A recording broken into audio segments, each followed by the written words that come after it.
I've worked on the disease to please a lot. And as you've heard me say, that in 1989, I had a really big breakthrough with that, reading Gary Zukav's book on intention. So I started literally living an intentional life where I don't make any decisions unless I think about what is my true, pure motivation for doing it, because I do recognize the law of cause and effect that says the intention informs even the cause, so that before you have an action, there is a reason for you taking that action, and the reason for the action is what's going to actually show up in your life on the other end. That's what's going to come back to you, that intention. So that helped me a lot with the disease to please, because I was always giving, and then I was always so thrown when people would come back and ask for more. And I couldn't understand why they were asking for more. Well, people ask for more because your reason for giving it is so that they think that you're nice. That's your real intention. Well, they do think you're nice. They do think you're nice, and that is why they keep coming back. They come back because you're the nice one. You're going to say yes when even you mean no. So you're the person I'm going to call to go pick up my kids when I can't or don't want to, because you're going to say yes even if you don't want to do it. So that's why people keep coming back, when your intention is not really clear. So that took a lot of fear away from me. But at least for me, clarity of intention helped me live a more fearless life. You cannot live a brave life without disappointing some people. But those people who get disappointed, it's really okay. The people who really care for you, the people who are rooting for your rise, will not be disappointed. The only people who are disappointed are people who have their own agenda, and their agenda is not aligned with your agenda. And that's how I make myself brave. I say, well, the people who really care about you, who are rooting for your rise, those people who are rooting for your rise, they're going to be okay when you say no. I never read any comments that are coming from negative people. If I start to read something and shut it down, I will not take that in. I have a kitchen cabinet, and I've had a kitchen cabinet since the beginning of my career. Different people have been in that kitchen cabinet over the years, but there are a few people who are my resource, who I know are going to tell me the truth. Your cabinet can go through all of those comments, because feedback is great, and you can get it immediate now. Your cabinet will go through, and they can share with you the things, even that are negative, but that are not mean-spirited. I'd come off the glory and the victory of 25 years of the Oprah Show, and was trying to put together the pieces of building a network without the right pieces. I really was trusting other people's ideas about how to do it, and it wasn't until I had the good sense to bring in my own team of people whom I'd been working with for, the past decade, that things start to actually fall into place for me. And, one of the great things about, for me, doing interviews all these years on The Oprah Show and on OWN, was that I got to learn from other people's mistakes. So I paid really close attention to the stories, and I got to hear everything and everybody, all the theories and all the stories and all the layers and layers of dysfunction, along with people's victories and their triumph. I took it in. I was a student of it. I wasn't just a talk show host. I was a student. I became a student of life, other people's lives, and how to live well by listening to those stories. So I paid real attention. I'm at a point in my life where I can literally rejoice in the knowing space that I hold. There's a sense of confidence that can only come, I think, when you know and are assured that you are living life well, and not from the point of view of having a lot of things, but living life from the center space. When you're living bravely.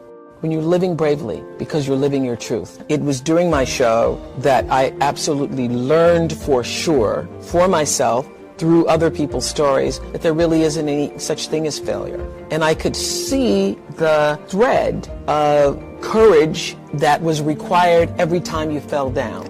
I could also see that failure was just there to inform you to move in a different direction. It's just there to say, hey, not this way, over here, not over there, wrong place.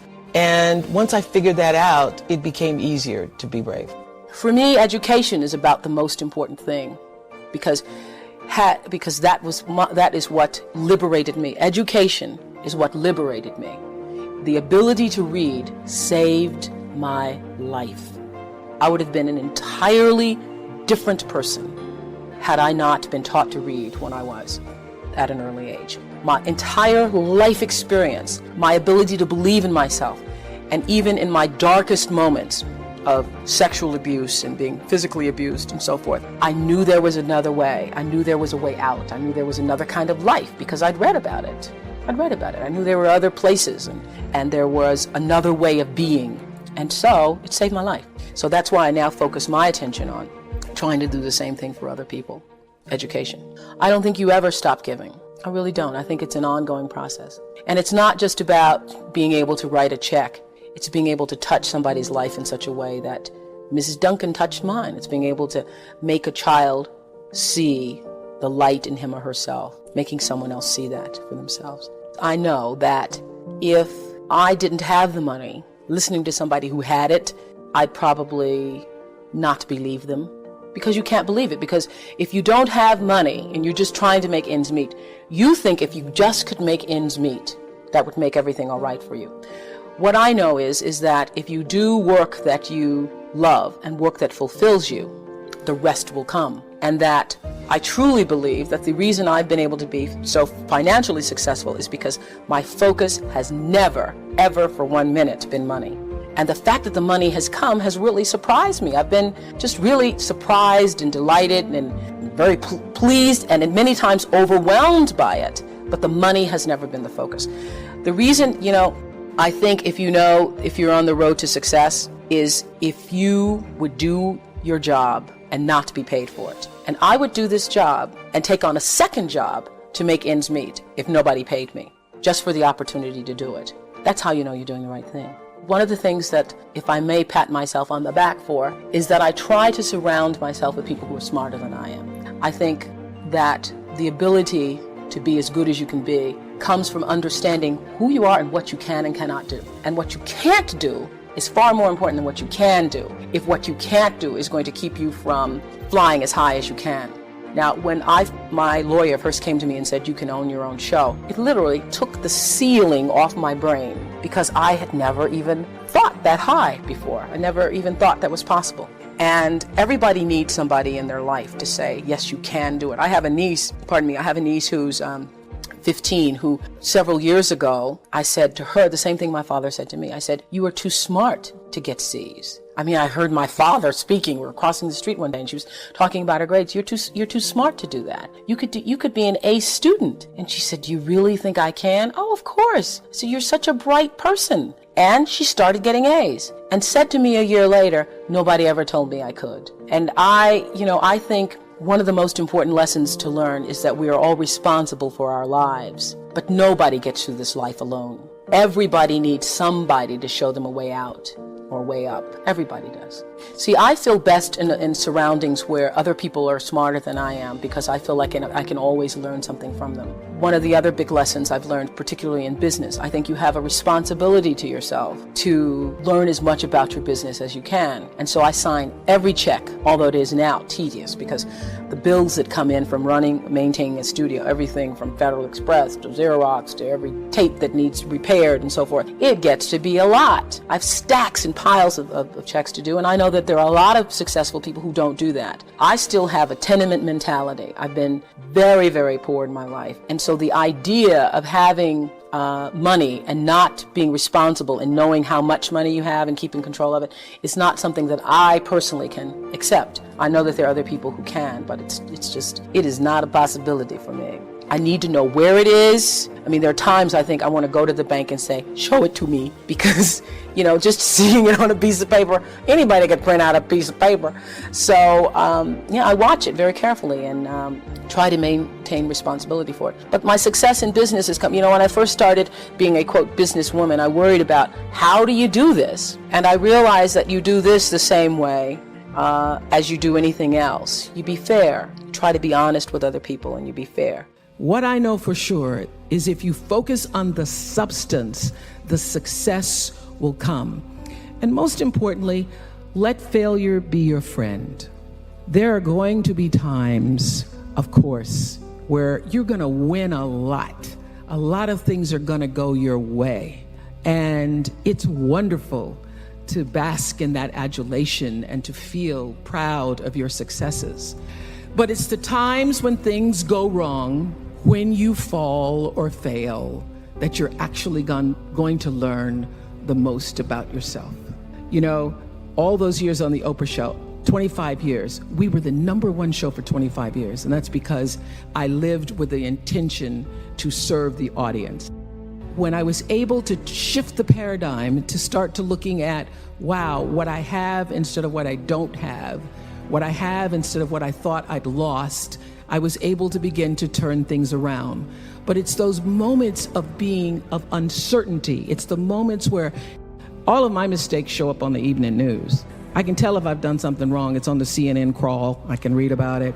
But learning from the moments where things weren't going so great, being able to get still, to connect with that which I know is God, the force, the power greater than myself, and to come back and realize that in order to move forward, you move forward by taking the next right step. You don't have to know everything to do. You don't have to know all the steps to make. Just what is the next right move. And then there's this. I leave you with this. Nobody makes it alone. Nobody. I don't care what they look like. I don't care what their Insta posts say.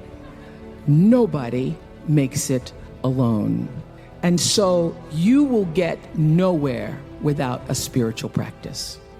You need a spiritual practice.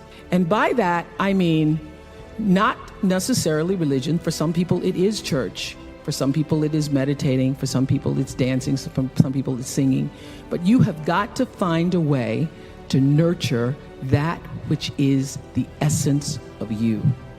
You've got to find a way to continually give back to yourself. I am committed to service. Service through my work, service through my life's purpose. And if you make a commitment, a conscious intention to be committed to the work that you do, to the relationships that you have, your life will unfold with such beauty and grace through that commitment. You know, every day until the very final shows of the Oprah Winfrey show, I would have the producers come in and tell me ahead of time what their intention for every show was, because I figured out around the second year of doing that show that it wasn't just about being on television and performing, that here was this opportunity, this offering I could give to people through the service of a television show to better see themselves through the stories that we're telling, and through those stories help themselves to improve their lives. So I started using television as a tool of service. So as you're trying to figure out, what do I do? How should I do it? First of all, I will say this, that when you don't know what to do, my girls have heard this over 100 times. When you don't know what to do, you do nothing. You get still until you do know. Because when you have to ask everybody else, should I do this, should I? And that's whether it's buying a pair of shoes or going with a guy, buying a house, taking a job, should I? When you have to ask everybody else, it means you don't really know the answer fully yourself. So you get still, be still, and know the answer will come. So many people are worried about building a brand. I hear kids on social media talking about their brand. And I used to really resent the word when people would say to me, oh, you have this brand, because I never even thought about a brand. I just thought about day in and day out, making the best right choice for me. But now I embrace it because I recognize people see me as a brand. But for me, it's not a business. It is a question of, what do you stand for? And I will say this, you're nothing if you're not the truth. So I've made a living, I've made a life, I've made a fortune really, from being true to myself And that's if I could leave you with any message today, that is it. The biggest reward is not financial benefits, though it's really good. You can get a lot of great shoes. Nothing wrong with great shoes. But those of you who have a lot of shoes know that having great shoes and a closet full of shoes or cars or houses or square footage doesn't fill up your life. It doesn't. But living a life of substance can. Substance through your service, your offering of your whole self. And the baseline for how do you live a life of substance is whatever is the truth for you. What do you stand for? So when I first started making money, and it was, my salary or my earnings were published all over the place. I mean, the first year I was like, really? Did I make that much money? Oh my God. It was very difficult for me to figure out where my boundaries were because I'd grown up poor and didn't have anything. So it's easy when you don't have anything and people ask you for money. They say, I need $500. You say, I don't have it because I'm just trying to get my rent paid.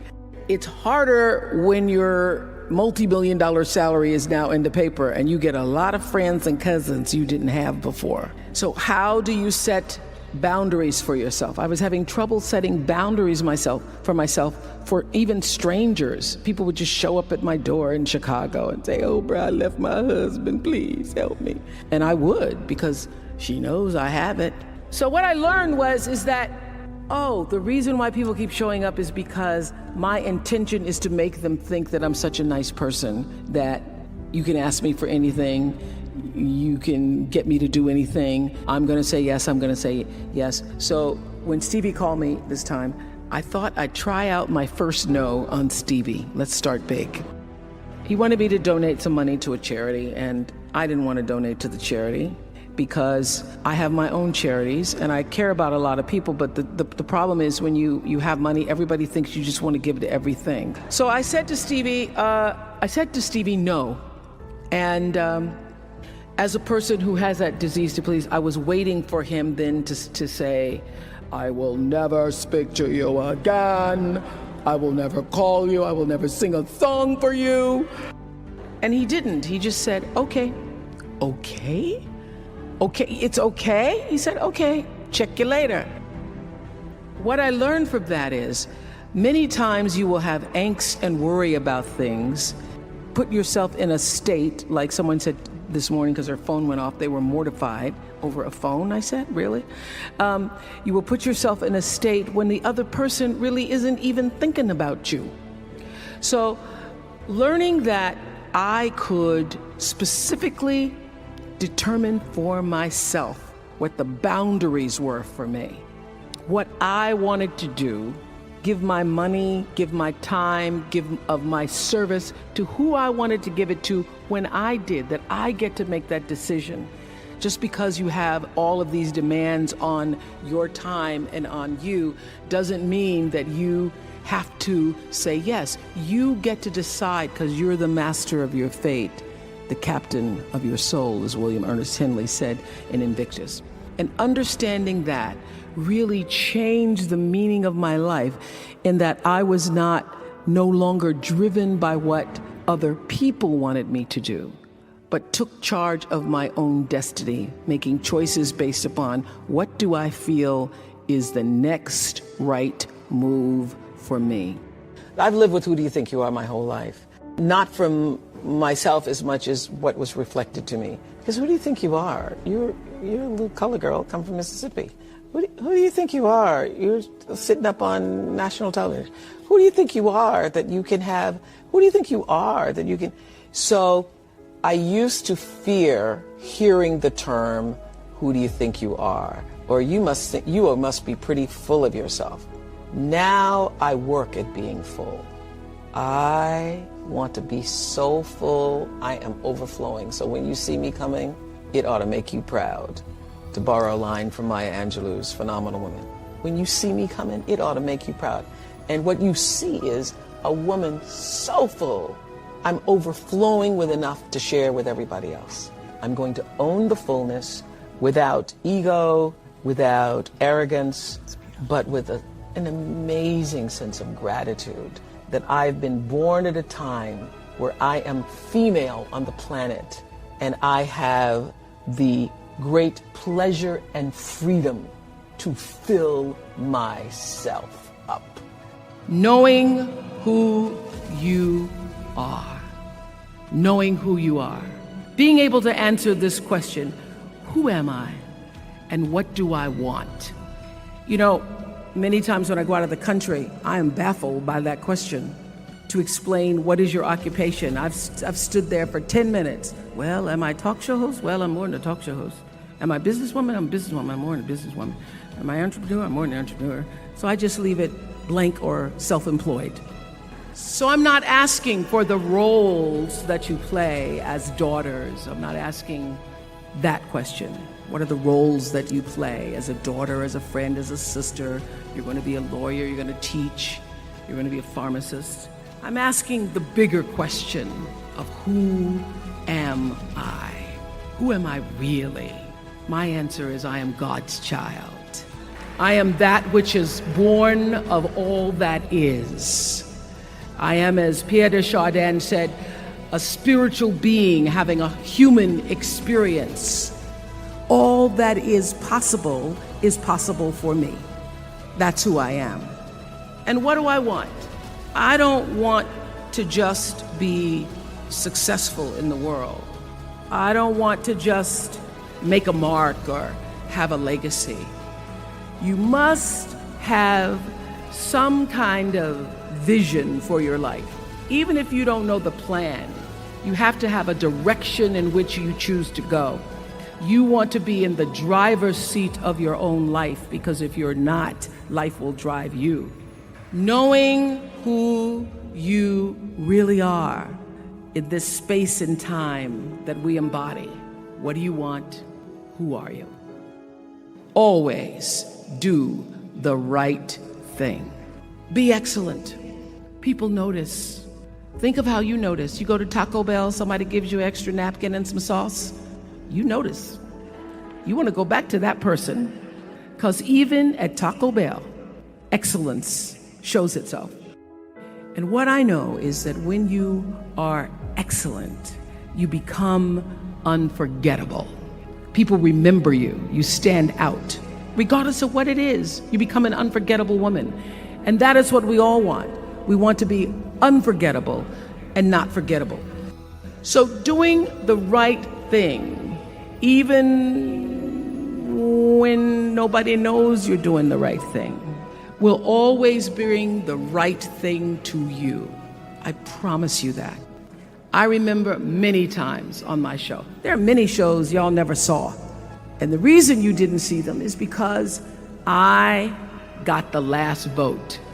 And I remember 2010, my team, hardest working team in television, had done this interview with a woman who turns out she was a Sunday school teacher by day and a sex addict at night. And they were like, you won't believe it.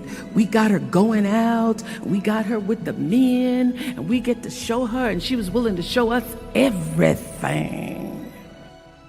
I sat down with a woman for an interview that was taped.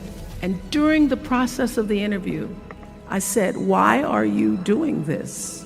And she said, oh, I want to help people. I want to tell my story and I want to help people.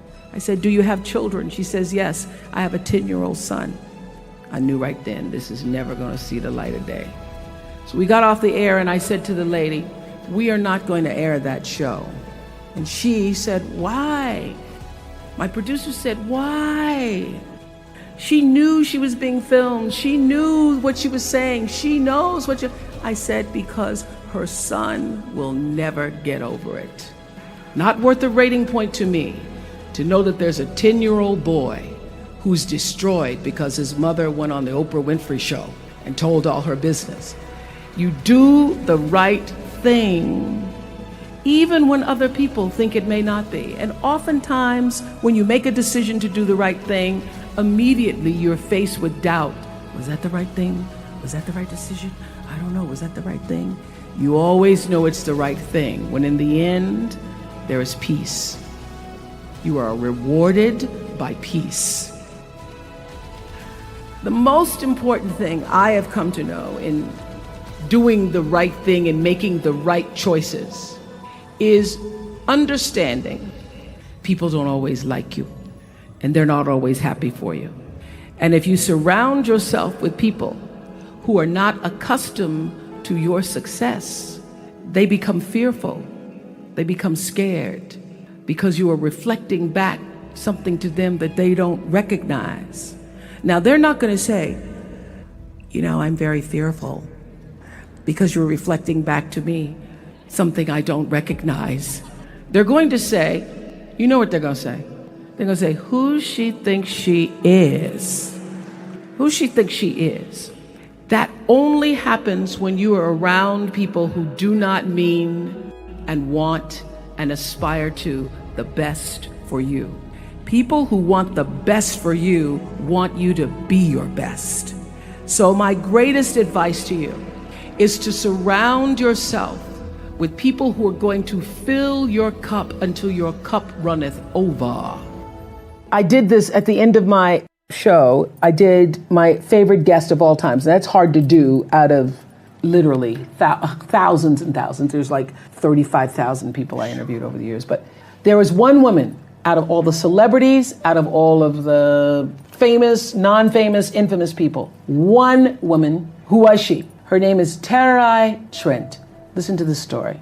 Terai Trent, born and raised in a village in Zimbabwe. 11 years old, she's doing her brother's homework. She wants to go to school. Her father says, no, the boy has to go to school. You can't go to school. So she starts doing her brother's homework. She does her brother's homework. He goes to school. He gets all A's on his homework, yet he doesn't know the answers to the question. The teacher comes to the village to say, what is going on here? This boy doesn't know the answers, but his homework's perfect. She finds out that Terai, his younger sister, is doing his homework. She begs the father to let Terai go to school. The father says, no, she can't go to school. Finally, he marries her off. She marries at 11 and a half years old. She gets married. She has 3 children by the time she's 18 years old.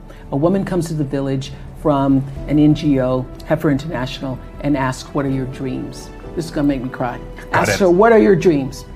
This child has never thought about what her dreams were. She says, write down your dreams. She writes down her dreams on a piece of paper and she folds them in a tin can and she buries them under a rock. The first dream was to be able to go to a school in the United States of America and get a college degree. She ends up, through some miracle of the NGO, going to the United States. She gets a 4-year degree in 3 years. She goes back to the rock in Zimbabwe. She writes her next goal on the piece of paper. She buries it under the rock. She writes, I want to get a master's degree. She goes back to the United States. She gets a master's degree. She goes back to the United States. She gets her master's degree. After the master's degree, she goes back to the rock in Zimbabwe. She writes down her final goal is to get a doctorate degree. And last year, she became Dr. Terai Trent. I found her in the Nicholas Kristof's book called Something the Sky, Underneath the Sky or the Sky. And I was reading the story. I had Nicholas Kristof on the show. Nicholas Kristof, the famous New York Times writer. She wasn't there. She wasn't a part of the show. I'm reading the story. I can't believe this book, the story of this woman, as I'm reading the story. So when we go to do the show, the producers have Nicholas Kristof on. They bring on other guests, but this woman isn't there. I go, how could you not have her there? So we tape another show with Nicholas Kristof. We go back. I go, fine, we're going to find that woman, Terai Trent. By this time, she's living in the United States. We followed her back to Zimbabwe, to the rock. We pulled the tin can from underneath the rock. And that is my favorite guest of all time. The reason why Terai Trent is my favorite guest of all time is because she represents in that one story of the little girl in a village in Zimbabwe who had a dream, the heart and depth and discipline to pursue it. She represents everything I tried to say in every show in 25 years. She literally, through her life story, sums up the message that I was trying to give to every single one of my viewers. You can. Keep trying. Don't give up. When I was about 8 years old, I grew up in the church, and I was going to one of those Women's Day, you know how we have church all day long. The little girl that was supposed to be there to do a recitation had gotten ill. And so they said to my stepmother, we need some a little girl, can Oprah come back and do a recitation this afternoon? My stepmother said, yeah, I'll have her back here this afternoon. So this, church ain't over to 1:30.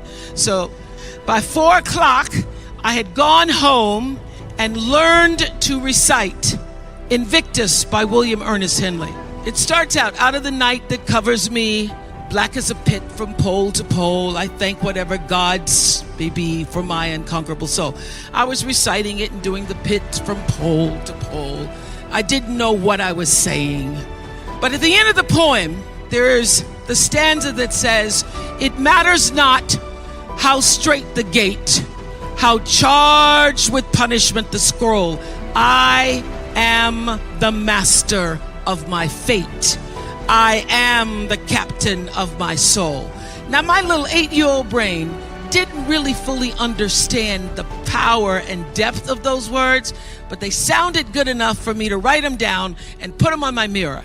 And those words, I am the master of my fate, I am the captain of my soul, became a mantra for me. What it said is, I am responsible for the choices that I make in my life. I am responsible. Obviously, I grew up and was better able to articulate what those words really mean. And I discovered in physics class the third law of motion. You remember what that is? And it's called Newton's law. And it says for every action, there is an equal and opposite reaction. So what does that mean? That means everything that you are putting out into the world, every action, there is an equal and opposite reaction. It means no matter what you do, the energy of what you do, what you say, and most important, the energy of who you are is going out into the world, into your relationships, and that energy is always coming back to you. You are responsible for the energy that you are pulling out into the world, because that very energy, bam, is coming right back to you every single time, whether you believe it or not, because it is law. Everybody has a different talent. And the reason we're all so messed up is because you're looking at everybody else's talent and wishing you had some of their talent. All the energy that you spend thinking about, wishing about, being jealous of, envious of anybody else is energy that you're not only putting out, it's going to come back to you negatively, but you're taking that away from you. All your energy should be forced on, what do I have to offer?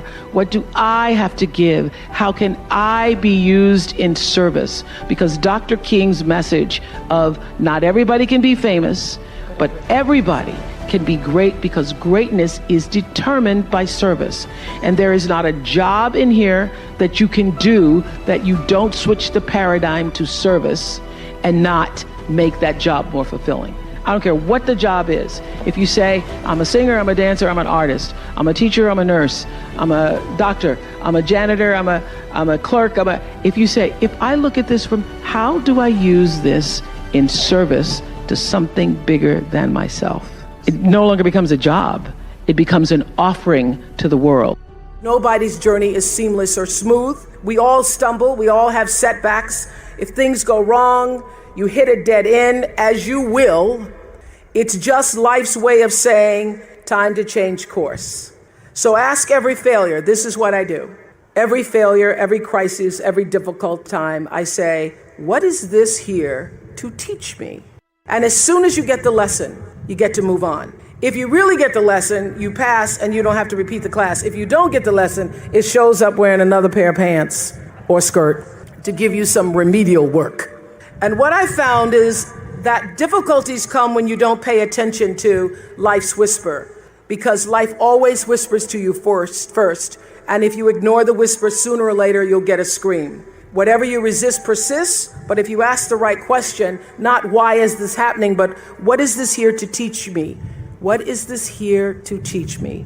It puts you in the place and space to get the lesson you need. My friend Eckhart Tolle, who's written this wonderful book called A New Earth, it's all about letting the awareness of who you are stimulate everything that you do. He puts it like this. He says, don't react against a bad situation, merge with that situation instead, and the solution will arise from the challenge.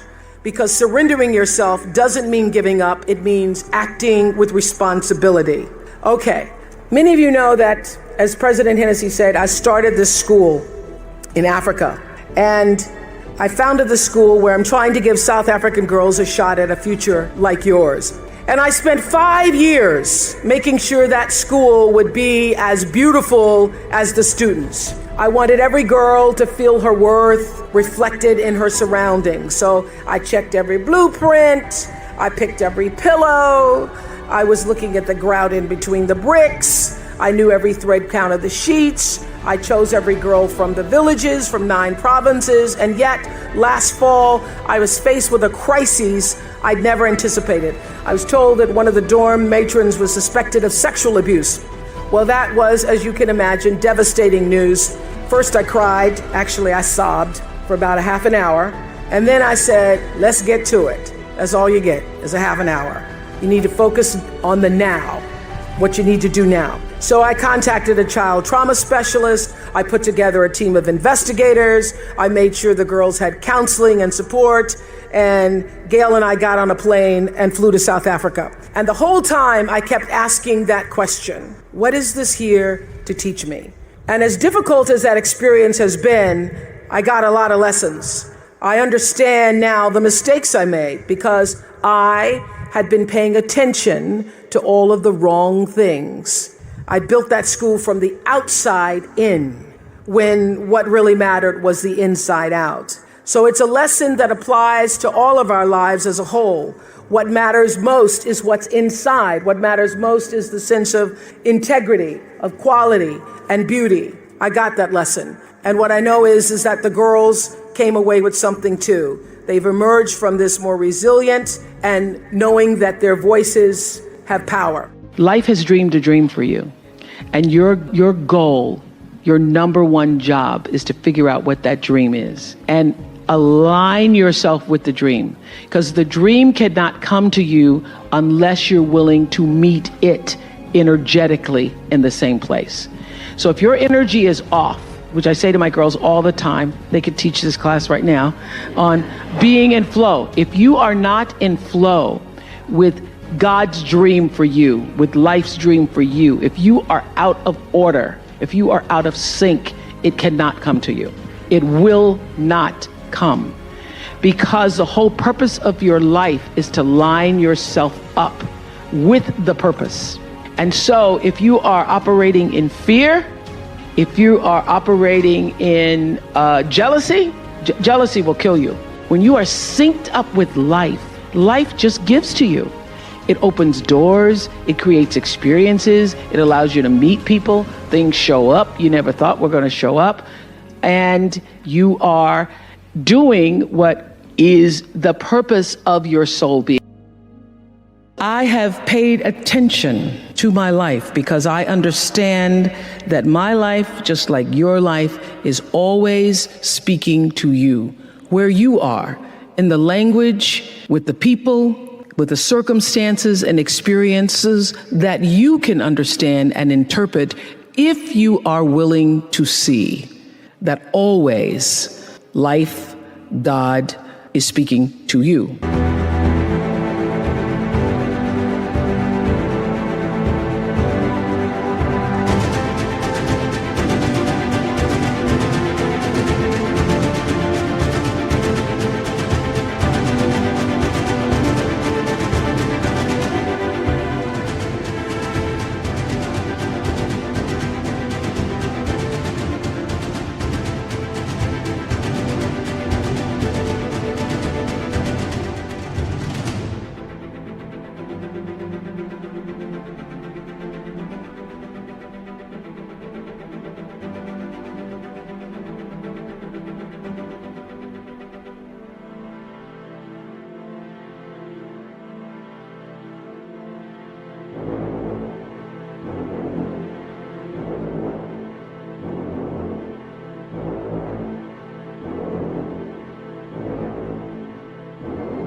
Now, it took me a while to actually really get this and to understand it, but once I did, I started paying attention to everything. letting go of energy that's clouding your vision and holding you back.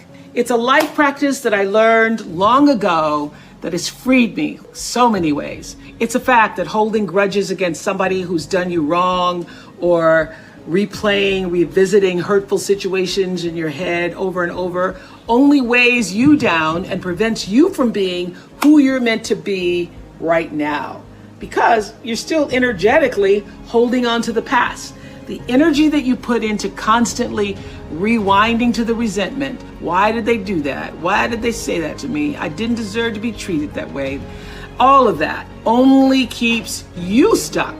It will never change what happened. You gotta press stop and reject the urge to keep replaying so that you can then fast forward into the now for yourself. You know, a lot of people think that holding on to things that disempowered them is going to somehow magically turn it around. As I said in my message a couple weeks ago about forgiveness, you have to release the notion, give up the hope that the past could have been any different. And you also must release the idea that people would do what you might do in any given instance. This is a big one. I had to learn and relearn before I actually got it. Expecting people to do what you would do in a situation only leads to your disappointment, not theirs. They're going on with their life. So let people be who they are, and either you accept it or you don't. Not doing that keeps you stuck in a circumstance that actually costs you time, costs you energy. And I can guarantee that oftentimes the person on the other side of the bitterness you're holding on to, they're not even thinking about you. In fact, they probably have just moved on. They certainly aren't obsessing the way you are. Think of it like letting go of any bad habit that just doesn't serve your well-being. Not an easy task. Taking the road to a more enlightened, healthy existence never is. So this is what I want to ask you to ask yourself. Why am I holding on to this? How is this serving me? And really think about the answer. Maybe it makes you feel validated.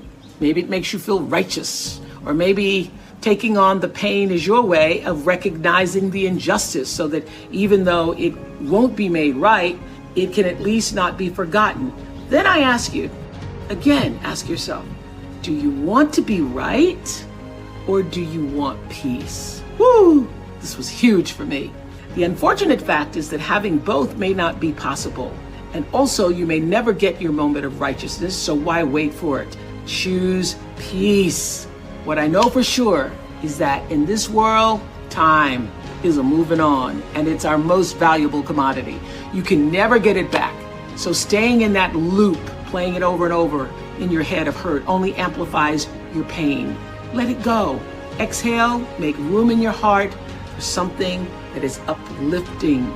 Surround yourself with people who want the best for you. You have the ability to shift the DNA of your spirit and control how you perceive life. So why not lighten your load and let it go?